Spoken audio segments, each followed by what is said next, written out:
Well, if that's not enough to scare you, as I said, the government could soon be coming after your red meat. I'm not joking. A report in The Australian today certainly suggests that might be the case.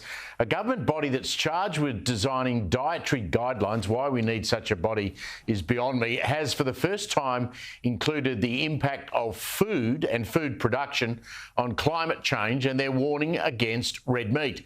I'd be very afraid if I were you. Joining me now is John McKillop. He is the independent chair of the Red Meat Advisory Council.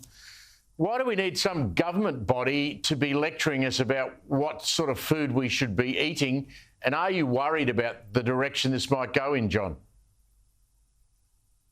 Well, I think we're very happy to have government advice where it's well researched and based on solid foundations about nutritional guidelines. I mean, if they can work with nutritionalists and they can work with teachers in schools to help promote a healthy diet, then perhaps we won't have the obesity problem that we're having in Australia at the moment. But the proposal here is for the National Health and Medical Research Council to extend that into environmental and sustainability indexes.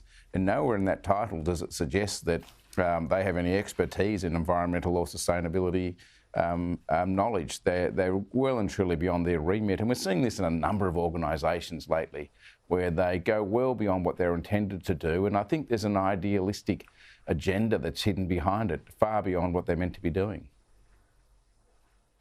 This mention of meat production and climate change has always been, or most recently been, in an index in the report, but now it's been moved into the actual report itself. That's obviously not just something that's happened by accident, is it? No, I think we're seeing a lot of pressure from, particular niche groups and animal welfare groups, climate activists that probably have other agendas hidden behind them. In this great push to do away with the livestock industries. You've got to remember that 50% of Australia's land mass is occupied by people producing livestock. It's an integral part of the environment in which we live in. And the red meat industry in particular has done a really good job in the last, coming up to 20 years, reducing its carbon footprint. Independent researched and verified data suggests that we've reduced our carbon emissions by 65% since the 2005 baseline. We're probably the only industry that will be climate neutral by 26-27, and we still have the ambition to be climate neutral by 2030. Now, if we don't get there, we're not going to be disappointed. We're going to get a fair way towards it. But no other industry, and including governments, haven't ever made that such an ambitious claim. Yet that same government that doesn't have a carbon neutral 2030 target is still wanting to put the pressure back on our industry to say, you guys need to do more.